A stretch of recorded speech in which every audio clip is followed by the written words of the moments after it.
Hi hello friends, welcome to my channel. ನಿನ್ನ ಜೊತೆ ನನ್ನ ಕತೆ ಧಾರಾವಾಹಿಯ ಅದ್ಭುತ ಸಂಚಿಕೆ ಇದಾಗಿದೆ. ಸೊ ಇಷ್ಟು ದಿನ ನಾವು ಭೂಮಿ ಮತ್ತು ಅಜಿತ್ ಒಂದಾಗೋದೇ ಇಲ್ಲ ಅಂತ ಅಂದ್ಕೊಂಡಿದ್ದೋ, ಆದರೆ ಭೂಮಿಗೆ ಇವಾಗ ಅಜಿತ್ ಬೆಲೆ ಗೊತ್ತಾಗಿದೆ. ಸೊ ಅಜಿತ್ ಹತ್ರ ತಾನೇ ಸ್ವತಃ ತನ್ನ ಪ್ರೀತಿನ ಹೇಳ್ಕೊಳ್ಳೋ ಕಾಲ ಹತ್ರ ಬಂದಿದೆ. ಬನ್ನಿ ಸ್ಫೂರ್ತಿ ಸಂಚಿಕೆ ನೋಡೋಣ ಏನಾಗುತ್ತೆ ಅಂತ. ಭೂಮಿ ಕಾನ್ಸ್ಟೇಬಲ್ ಟ್ರೈನಿಂಗ್ ಮುಗಿಸ್ಕೊಂಬಂದಿದ ತಕ್ಷಣವೇ ಅವಳು ರೂಮಿಗೆ ಬರಬೇಕೋ ಬೇಡವೋ ಅಂತೇಳ್ಬಿಟ್ಟು ಯೋಚನೆ ಮಾಡ್ತಾ ಇರ್ತಾಳೆ. ಇನ್ನು ನೋಡೇ ಬಿಡೋಣ ಆಗಿದ್ದಾಗಲಿ ಸಾಹೇಬ್ರ ರೂಮ್ ಒಳಗಡೆ ಬಂದು ಎಲ್ಲವೂ ಸಹ ನೋಡ್ತಾಳೆ. ಪ್ರತಿಯೊಂದು ನಾನು ಹೇಗೆ ಇಕ್ಕಿದ್ನೋ ಅದೇ ಥರ ಇದೆಯಲ್ಲ, ನಮ್ಮ ಸಾಹೇಬ್ರು ನನ್ನ ಎಷ್ಟು ಪ್ರೀತಿಸ್ತಾರೆ ಅನ್ನೋದು ಇದರಲ್ಲೇ ಗೊತ್ತಾಗುತ್ತೆ. ಅವರು ನಾನು ಹೋಗಿದ ತಕ್ಷಣವೇ ಎಲ್ಲ ಚೇಂಜ್ ಮಾಡಿಬಿಡ್ತಿದ್ರು, ಆದರೆ ಒಂದು ಸಹ ಚೇಂಜ್ ಆಗಿಲ್ಲ. ಅಂದರೆ ಅವ್ರಿಗೆ ನನ್ನ ಮೇಲೆ ನಿಜವಾಗ್ಲೂ ಪ್ರೀತಿ ಇದೆ ಅಂದ್ಬಿಟ್ಟು ಎಲ್ಲನೂ ಸಹ ನೋಡ್ತಾ ಇರ್ತಾಳೆ ಭೂಮಿ. ಮತ್ತು ಭಗವಂತ, ಇದರಿಂದ ನಾನು ಹೆಂಗೆ ಪಾರಾಗಲಿ, ಸಾಹೇಬ್ರ ಮನಸ್ಸಲ್ಲಿ ಏನಿದೆ ಅಂತ ಹೆಂಗೆ ತಿಳ್ಕೊಳ್ಳಿ, ಅಮ್ಮ ಅತ್ತೆ ಎಲ್ಲ ಸಹ ನಮ್ಮ ಮಗು ಆಗಲಿ ಅಂತ ಹೇಳ್ತಾ ಇದ್ದಾರೆ. ನಾನು ನೋಡಿದ್ರೆ ಸಾಹೇಬ್ರಿಗೆ ಲಕ್ಷ್ಮಕ್ಕನ ಮಾತು ಕಟ್ಕೊಂಡು ಬಾಯಿಗೆ ಬಂದಂಗೆ ಬೈದಾಕ್ಬಿಟ್ಟಿದ್ದೀನಿ. ನಾನು ಏನು ಮಾಡಲಿ ಅಂತಲೇ ಗೊತ್ತಾಗ್ತಾವಲ್ಲ. ಕೃಷ್ಣ, ನೀನೇ ಏನಾದರೂ ದಾರಿ ತೋರಿಸ್ಬೇಕಪ್ಪ ಅಂತೇಳ್ಬಿಟ್ಟು ದೇವ್ರ ಮುಂದೆ ನಿಂತ್ಕೊಂಡು, ನಾನು ಇದೇ ಮನೇಲಿದ್ದು ಸೊಸೆಯಾಗಿ ಬಾಳ್ವೆ ನಡೆಸಬೇಕು ಅಂತ ಇದ್ದರೆ ನೀನು ಬಲಗಡೆ ಹೂನ ಕೊಡಬೇಕು, ಸಾಹೇಬ್ರ ಜೊತೆ ಇರಬೇಕು ಅಂತ. ಬೇಡ, ನಿಮ್ಮ ಅಮ್ಮನ ಕರ್ಕೊಂಡು ಈ ಮನೆಯಿಂದ ಹೊರಟ್ಬಿಡು ಅಂದರೆ ಎಡಭಾಗದಲ್ಲಿ ಹೂ ಕೊಡಪ್ಪ ಅಂತೇಳ್ಬಿಟ್ಟು ಕೇಳ್ತಾಳೆ.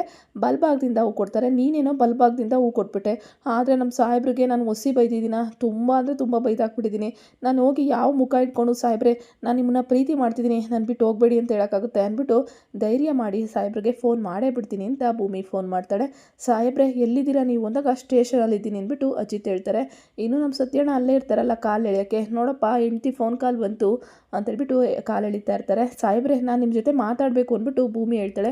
ಏನು ಮಾತಾಡಬೇಕು ಅಂದಾಗ, ನಾನು ಪರ್ಸ್ನಲಾಗಿ ನಿಮ್ಮ ಜೊತೆ ಮಾತಾಡಬೇಕು ಅಂದಾಗ, ಪರ್ಸ್ನಲಾಗಿ ನನ್ನ ಜೊತೆ ಮಾತಾಡಬೇಕಾ ಅಂಥ ವಿಚಾರ ಏನು ಅಂದಾಗ, ಎಲ್ಲಿ ಮಾತಾಡಬೇಕು ಎಲ್ಲಿಗೆ ಬರಬೇಕು ಅಂದಾಗ, ಪಕ್ಕದಲ್ಲೇ ದೇವಸ್ಥಾನ ಇದೆಯಲ್ಲ ಅಲ್ಲಿಗೆ ಬನ್ನಿ ಸಾಹೇಬ್ರೆ, 20 ನಿಮಿಷದಲ್ಲಿ ರೆಡಿಯಾಗಿ ಬಂದ್ಬಿಡ್ತೀನಿ ಅಂತ ಹೇಳಿ ಭೂಮಿ ಹೇಳ್ತಾಳೆ.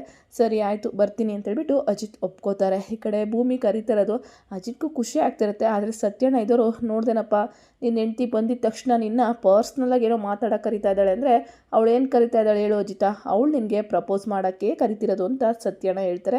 ಸತ್ಯಣ್ಣ, ನಿನ್ಗೆ ಯಾವಾಗಲೂ ಅದೇ ಜ್ಞಾನ ಅಲ್ವಾ ಅಂದಾಗ, ಅಲ್ಲ ಕಣೋ ನೀನು ಯಾಕೋ ನೆಗೆಟಿವ್ ಆಗಿ ಯೋಚನೆ ಮಾಡ್ತಿದ್ದಾಗ ನನ್ನ ಪ್ರಕಾರ ಅವ್ರ ಅಮ್ಮನ ಬಿಡಿಸ್ಕೊಂಬಂದಿದ್ದಕ್ಕೆ ಟ್ಯಾಂಕ್ಸ್ ಹೇಳೋಕ್ಕೆ ಕರಿತಾ ಇದ್ದಾಳೆ ಅಂದ್ಬಿಟ್ಟು ಅಜಿತ್ ಹೇಳ್ತಾರೆ. ಪಾಸಿಟಿವ್ ಆಗಿ ಯೋಚನೆ ಮಾಡೋದೇ ಇಲ್ವೇನೋ ಮಾರಯ್ಯ ನೀನು, ಅವಳು ಪ್ರಪೋಸ್ ಮಾಡೋಕ್ಕೆ ಕರಿತಾ ಇರ್ತಾಳೆ, ಬೇಕಾದರೆ ಹೋಗಿ ನೋಡು ಅಂತೇಳ್ಬಿಟ್ಟು ನಮ್ಮ ಸತ್ಯಣ್ಣ ಹೇಳಿರ್ತಾರೆ. ಇನ್ನು ಅಜಿತ್ಗೆ ಅದೇ ಆದರೆ ಅವ್ರಿಗೂ ಸಹ ತುಂಬ ಖುಷಿ ಅಲ್ವಾ. ಇನ್ನು ಭಾಗ್ಯಮ್ಮ ಮನೆಯವ್ರಿಗೆಲ್ಲ ತುಂಬ ಧನ್ಯವಾದ ಹೇಳ್ತಾರೆ. ಯಾಕೆಂದರೆ ನಾವು ಯಾರೂ ಇಲ್ಲ, ಅಷ್ಟು ಬಡವರು, ನಮ್ಮ ಯಜಮಾನ್ರನ್ನ ಸಾಯಿಸಾದ್ಮೇಲೆ ಭೂಮಿ ಯಾವ ರೀತಿ ಬೆಳೀತಾಳೆ, ಅವಳು ನಮ್ಮ ಯಜಮಾನ್ರು ಕನಸ್ತರ ಯಾವ ರೀತಿ ಪೊಲೀಸ್ ಆಗ್ತಾಳೆ ಅಂತೇಳ್ಬಿಟ್ಟು ಯೋಚನೆ ಮಾಡ್ತಿದ್ದೆ. ಜೈಲಲ್ಲಿ ಎಲ್ಲ ನೋಡೋಕ್ಕೆ ಬಂದವರು ಕೊಲೆಗಾತಿ ಮಗಳು ಇನ್ಯಾವ ಅವತಾರನೋ, ಅವಳು ಇವಳ ಥರ ಯಾರನ್ನಾದರೂ ಕೊಂದುಬಿಟ್ಟು ಜೈಲಿಗೆ ಬರ್ತಾಳೆ ಅಂತ ಮಾತಾಡ್ತಿದ್ರು. ಇವತ್ತು ಇವಳು ಮನೆ ಸೊಸೆಯಾಗಿದ್ದಾಳೆ.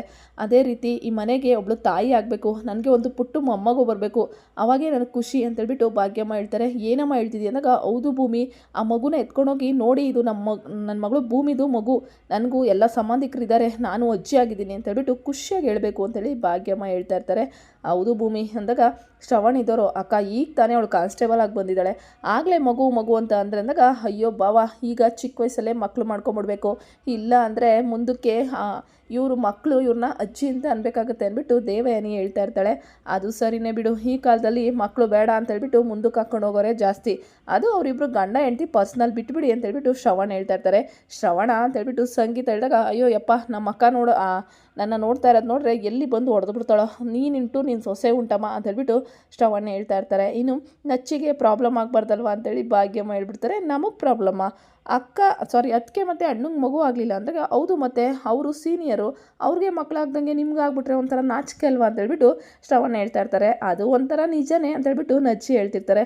ನೋಡು ಭೂಮಿ, ಹೇಳಿದ್ದು ಅರ್ಥ ಆಯಿತು ತಾನೇ, ಆದಷ್ಟು ಬೇಗ ಒಂದು ಮುದ್ದು ಮೊಮ್ಮಗನ ಎತ್ಕೊಟ್ಬಿಡು ನಮಗೆ ಅಂತೇಳ್ಬಿಟ್ಟು ಈ ಕಡೆ ಭಾಗ್ಯಮ್ಮ ಹೇಳ್ತಾರೆ.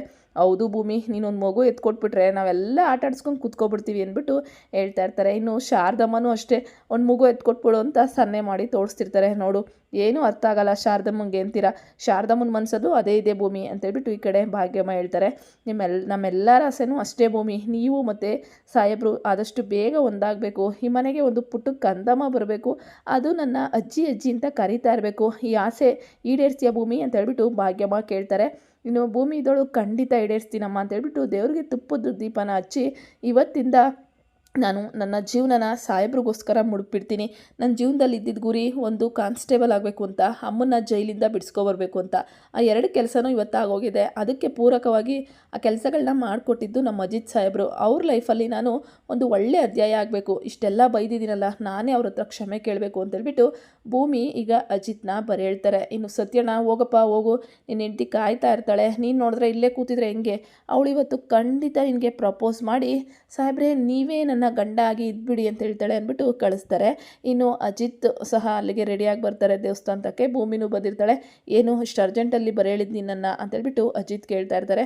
ಸಾಹೇಬ್ರೆ ದಯವಿಟ್ಟು ನನ್ನ ಕ್ಷಮಿಸ್ತೀರಾ ಅಂದಾಗ, ಯಾಕೆ ಅಂದಾಗ, ಲಕ್ಷ್ಮಕ್ಕ ಹೇಳಿದ್ರು ನೀವು ಮತ್ತು ಸತ್ಯಣ್ಣ ಮಾತಾಡ್ತಿದ್ರಂತೆ ಅಮ್ಮನ್ನ ಬಿಡುಗಡೆ ಮಾಡಿಸಲ್ಲ ಅಂತ, ಅದಕ್ಕೆ ನೀವು ನಾನು ನೋಡೋಕ್ಕೆ ಬಂದಾಗ ಇನ್ಯಾವತ್ತೂ ನೋಡೋಕ್ಕೆ ಬರಬೇಡಿ, ಗುಡ್ ಬಾಯ್ ಅಂತ ಹೇಳಿದ್ದು, ದಯವಿಟ್ಟು ನನ್ನ ಕ್ಷಮಿಸ್ಬಿಡಿ ಸಾಹೇಬ್ರೆ ಅಂದ್ಬಿಟ್ಟು ಈ ಕಡೆ ಭೂಮಿ ಕೇಳ್ತಾಳೆ. ಪರವಾಗಿಲ್ಲ ಬಿಡು, ಈಗ ನಿಮ್ಮ ಅಮ್ಮನ ಬಿಡಿಸ್ತೆ ಅಂತ ಈ ರೀತಿ ಸಾರಿ ಕೇಳ್ತಿದ್ಯಾ ಅಂದಾಗ, ಅದು ನಿಜನೇ ಅಲ್ವಾ ಸಾಹೇಬ್ರೆ, ಅಮ್ಮನ್ನ ಬಿಡಿಸೋದು ಎಷ್ಟೊಂದು ಕಷ್ಟ ಇತ್ತು, ಆದರೆ ನೀವು ಈ ಕೇಸ್ನ ಎಷ್ಟು ಈಸಿಯಾಗಿ ಹ್ಯಾಂಡ್ಲ್ ಮಾಡಿ ಅಮ್ಮನ್ನ ನಿರಪರಾಧಿ ಅಂತ ಆಚೆ ಕರ್ಕೊಂಬಂದಿದ್ದೀರಾ, ಇದಕ್ಕಿಂತ ದೊಡ್ಡ ಬಹುಮಾನ ಬೇಕಾ ನನಗೆ, ನೀವು ಮಾತಿನ ಮೇಲೆ ನಿಂತಿದ್ದೀರಾ, ಅದೇ ರೀತಿ ನಾನು ಮಾತಿನಲ್ಲಿ ನಿಂತ್ಕೋಬೇಕಲ್ವ ಸಾಹೇಬ್ರೆ, ಈಗ ನಾನು ಈ ಮನೆ ಬಿಟ್ಟು ಹೋದರೆ ಏನು ಚೆನ್ನಾಗಿರುತ್ತೆ ಅಂತೇಳ್ಬಿಟ್ಟು ಹೇಳ್ತಾ ಇರ್ತಾಳೆ.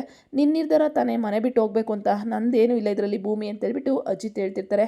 ಸಾಹೇಬ್ರೆ ನಾನು ಇವತ್ತು ನನ್ನ ಮನಸ್ಸಲ್ಲಿರೋದನ್ನ ಹೇಳ್ಕೊತಾ ಇದ್ದೀನಿ, ನೀವು ನನ್ನ ಹೆಂಡ್ತಿಯಾಗಿ ಸ್ವೀಕರಿಸ್ತೀರಾ, ನನ್ನ ಹೆಂಡ್ತಿಯಾಗಿ ಇಲ್ಲೇ ಇದ್ಬಿಡು ಅಂತ ಅಂತೀರಾ ಅಂತೇಳ್ಬಿಟ್ಟು ಭೂಮಿ ಈ ಕಡೆ ತಿರುಗಿ ಮಾತಾಡ್ತಿರ್ತಾಳೆ. ಈ ಮಾತನ್ನ ಕೇಳಿಸ್ಕೊಂಡಂಥ ಅಜಿತ್ಗೆ ತುಂಬಾ ಶಾಕ್ ಆಗಿಬಿಡುತ್ತೆ.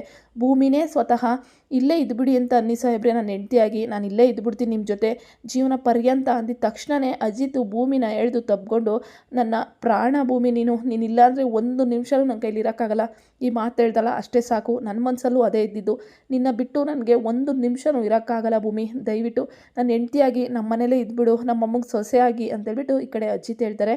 ಸಾಹೇಬ್ರೆ ನಿಜನಾ ಇದೆಲ್ಲ ಅಂದಾಗ, ಖಂಡಿತ ಭೂಮಿ, ನನ್ನ ಪ್ರಾಣಕ್ಕಿಂತ ಜಾಸ್ತಿ ನಾನು ನಿನ್ನ ಪ್ರೀತಿ ಮಾಡ್ತಾಯಿದ್ದೀನಿ, ನಿನ್ನ ಬಿಟ್ಟು ಒಂದು ಕ್ಷಣವೂ ನಾನು ಇರೋಕ್ಕಾಗಲ್ಲ ಅಂತ ಅಜಿತ್ ತಮ್ಮ ಮನಸ್ಸಲ್ಲಿರೋ ಪ್ರೀತಿನ ತಾವೇ ಹೇಳ್ತಾರೆ. ನೀನು ಅಲ್ಲಿಗೆ ಬಂದಾಗ ನಾನು ನೋಡೋಕ್ಕೆ ಬರಬೇಡಿ, ಗುಡ್ ಬಾಯ್ ಅಂತ ಹೇಳಿದಾಗ, ಅವತ್ತಿಂದ ಎಷ್ಟು ನರಕ ಯಾತನೆ ಅನುಭವಿಸಿದ್ದೀನಿ ಅಂತ ನನಗೆ ಗೊತ್ತು ಅಂದ್ಬಿಟ್ಟು ಅಜಿತ್ ಹೇಳ್ತಾರೆ. ಸಾಹೇಬ್ರೆ ಅದು ಲಕ್ಷ್ಮಕ್ಕ ಆಡಿದ ಮಾತಿಗೆ ನನ್ನ ಕೋಪ ಬಂದು ಆ ರೀತಿ ಮಾತಾಡಿದೆ, ಆದರೆ ನನ್ನ ಮನಸ್ಸಲ್ಲಿರೋದು ಹೇಳ್ತಿದ್ದೀನಿ ನೋಡಿ, ನಾನು ಹುಟ್ಟಾಗಿಂದ ನಾನು ಕೊನೆ ಉಸಿರಿರೋವರೆಗೂ ನನ್ನ ಕೊರಳಲ್ಲಿ ಇರೋ ಈ ತಾಳಿ ಮೇಲೆ ಆಣೆ, ನೀವೇ ನನ್ನ ಯಜಮಾನರು, ನೀವೇ ನಮ್ಮ ಸಾಹೇಬರು, ನಿಮ್ಮ ಜೊತೆನೇ ನನ್ನ ಜೀವನ ಹಂಚ್ಕೊಳ್ಳೋದು ಅಂತೇಳ್ಬಿಟ್ಟು ಈ ಕಡೆ ಭೂಮಿನೂ ಸಹ ಅಜಿತ್ಗೆ ಪ್ರೀತಿಯ ಪ್ರಪೋಸಲ್ನ ಹೇಳ್ತಾಳೆ. ನಿಜನ ಭೂಮಿ ಅಂದಾಗ, ಖಂಡಿತ ನಿಜ ಸಾಹೇಬ್ರೆ, ನೀವು ಇಲ್ಲ ಅಂದರೆ ಒಂದು ನಿಮಿಷವೂ ನನಗೆ ಇರೋಕ್ಕಾಗಲ್ಲ, ನೀವು ನನ್ನ ಮನಸ್ಸಲ್ಲಿ ಇಟ್ಕೊಂಡೇ ನಾನು ಟ್ರೈನಿಂಗ್ಗೆ ಹೋಗಿದ್ದಿದ್ದು, ಆದರೆ ಅಲ್ಲಿ ಲಕ್ಷ್ಮಕ್ಕ ಹೇಳಿದ ಮಾತಿಂದ ಸ್ವಲ್ಪ ಬೇಜಾರಾಯಿತು, ಅದಕ್ಕೋಸ್ಕರ ಹಂಗೆ ಮಾತಾಡಿದೆ. ಈಗ ಅಮ್ಮನ ಮಾತು ಕೇಳಿ, ಅತ್ತೆ ಮಾತು ಕೇಳಿ ನನಗೆ ಭಯ ಆಗ್ತಿದೆ, ಎಲ್ಲಿ ಮನೆ ಬಿಟ್ಟು ಹೊರಟೋದ್ರೆ ಅತ್ತೆ ಅಮ್ಮಗೆಲ್ಲ ನಾನು ಅನ್ಯಾಯ ಮಾಡಿಬಿಡ್ತಿದ್ದೀನ ಅಂತ. ಆದರೆ ನಿಮ್ಮ ಪಾಡು ಯೋಚನೆ ಮಾಡ್ತಿದ್ದೀನಿ ಅಂದಾಗ, ಭೂಮಿ ನೀನು ಆ ರೀತಿ ಮಾತಾಡಿದಾಗ ನನಗೆ ಪ್ರಾಣನೇ ಹೋದಂಗೆ ಆಗೋಯ್ತು, ನಿನ್ನನ್ನು ಬಿಟ್ಟು ಹೇಗೆ ಬದುಕ್ತೀನಿ ಅಂತ ಯೋಚನೆ ಮಾಡಿದೆ ಭೂಮಿ, ನಾನು ಖಂಡಿತ ನಿನ್ನ ಬಿಟ್ಟಿರೋಕ್ಕಾಗಲ್ಲ ನನ್ನ ಕೈಲಿ ಅಂತ ಅಜಿತ್ ಹೇಳ್ತಾ ಇದ್ದಾರೆ. ಈಗ ಅಜಿತ್ ಮತ್ತು ಭೂಮಿ ನಿಜವಾಗ್ಲೂ ಮದುವೆ ಮಾಡ್ಕೋತಾರ, ಕಾಂಟ್ರಾಕ್ಟ್ ಮದುವೆನೇ ಇವಾಗ ಮುರಿದು ಬಿದ್ದಿದೆ, ಒಟ್ಟಿನಲ್ಲಿ ಇಬ್ಬರು ಮನಸ್ಸಲ್ಲಿರೋ ಪ್ರೀತಿನ ಹೇಳ್ಕೊಂಡಿದ್ದಾರೆ, ಗಂಡ ಹೆಂಡ್ತಿಯಾಗಿ ಹಿಂಗೆ ಮುಂದುವರಿತಾರ ಅಂತ ಮುಂದಿನ ಸಂಚಿಕೆಯಲ್ಲಿ ನೋಡಬೇಕು. ನಿಮಗೆ ಖುಷಿ ಆಯಿತು ಅಂತ ಅನ್ಕೋತೀನಿ ಈ ಜೋಡಿ ಒಂದಾಗಿದ್ದು. ವಿಡಿಯೋಗಳು ಇಷ್ಟ ಆದರೆ ಲೈಕ್ ಮಾಡಿ.